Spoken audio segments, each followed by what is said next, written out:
845 अन्य channel, 235 FM radio है और अखबारों और मैगजीनों की संख्या तो लाखों में। इसमें हमारा रिप्रेजेंटेशन कहाँ है?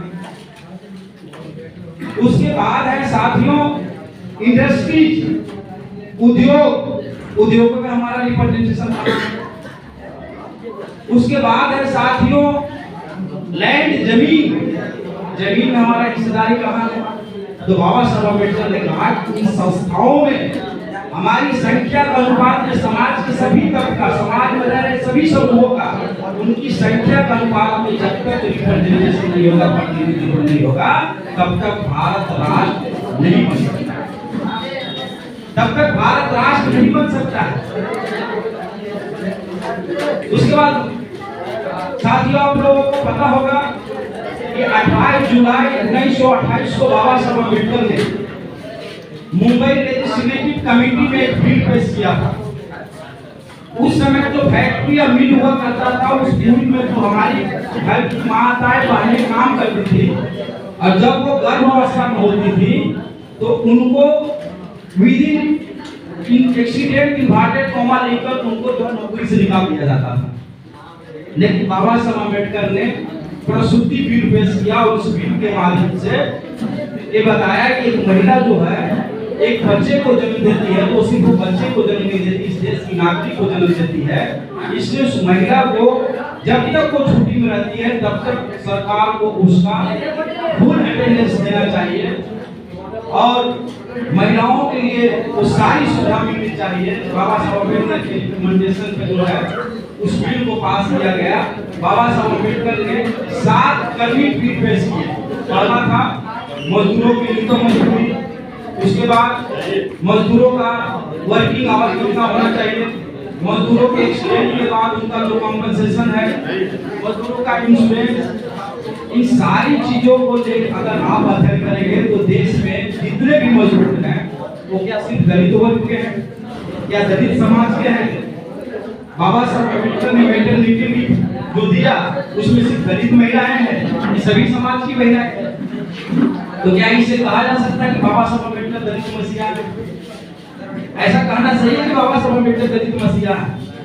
बाबा साहब अम्बेडकर दलित मसीहा नहीं है और बाबा साहब अम्बेडकर केवल संविधान निर्माता ही नहीं है, बल्कि बाबा साहब अम्बेडकर संविधान निर्माता से भी ऊपर राष्ट्र निर्माता है। बाबा साहब अम्बेडकर राष्ट्र निर्माता है। आप देखिएगा पूरे दुनिया में 2 ही भारत के ऐसे रत्न हैं जिनकी पूरी दुनिया में पूजा होती है। पहला है तथागत भगवान बुद्ध।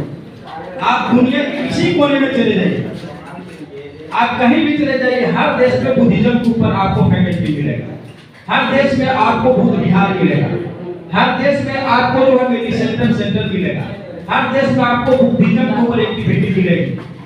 और दूसरा है डॉक्टर बाबा साहब अम्बेडकर। भारत का कोई भी ऐसा व्यक्ति नहीं मिलेगा जिसकी मूर्ति दुनिया के दूसरे देशों में लगाई गई। बाबा साहब अम्बेडकर की मूर्ति जो है कोलंबिया यूनिवर्सिटी न्यूयॉर्क में लगाया गया। बाबा साहब अम्बेडकर की मूर्ति लंदन स्कूल ऑफ इकोनॉमिक्स में लगाया गया। बाबा साहब अम्बेडकर की मूर्ति जो है साइमन फ्रेजर यूनिवर्सिटी कनाडा में लगाया गया। बाबा साहब अम्बेडकर की जो मूर्ति है doctor B R. Ambedkar memorial London में लगाया गया, ब्रांडिज यूनिवर्सिटी ऑस्ट्रेलिया में लगाया गया, साइमन फ्रेजर यूनिवर्सिटी कनाडा में, ओएस यूनिवर्सिटी जापान में, टोरंटो में, इस सारे देशों में बाबा साहब अम्बेडकर की मूर्तियां स्थापित हैं। भारत का एक भी व्यक्ति नहीं जिसका दुनिया के दूसरे देशों में मूर्तियां मिलेगी। तो बाबा साहब अम्बेडकर केवल जो है दलित मसीहा नहीं है, बाबा साहब अम्बेडकर केवल संविधान निर्माता नहीं है, बाबा साहब अम्बेडकर राष्ट्र निर्माता है। तो साथियों मैं अपनी बात को अंतिम चरण की तरफ लेकर जाना चाहूंगा। लोग कहते हैं कि बाबा साहब अम्बेडकर का मिशन अधूरा, हम सब मिलकर करेंगे पूरा। बाबा साहब अम्बेडकर की जयंती हो या बाबा साहब अम्बेडकर का महापरिनिर्वाण दिवस हो, वहां पर नारा लगता है कि बाबा तेरा मिशन अधूरा, हम सब मिलकर करेंगे पूरा। लेकिन बाबा साहब अम्बेडकर का मिशन क्या है? बाबा साहब अम्बेडकर का मिशन है क्या? तो साथियों बाबा साहब अम्बेडकर का पहला मिशन है बहुजन समाज को शासक करके जमात बनाकर इस देश में समता, स्वतंत्रता, बंधुता और न्याय पर आधारित समाज व्यवस्था की स्थापना करना।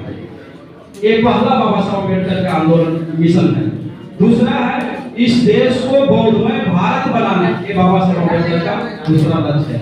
तो साथियों, हम अपनी बात को यहीं पर रोकेंगे, लेकिन रोकने से पहले एक बात के साथ अपनी बात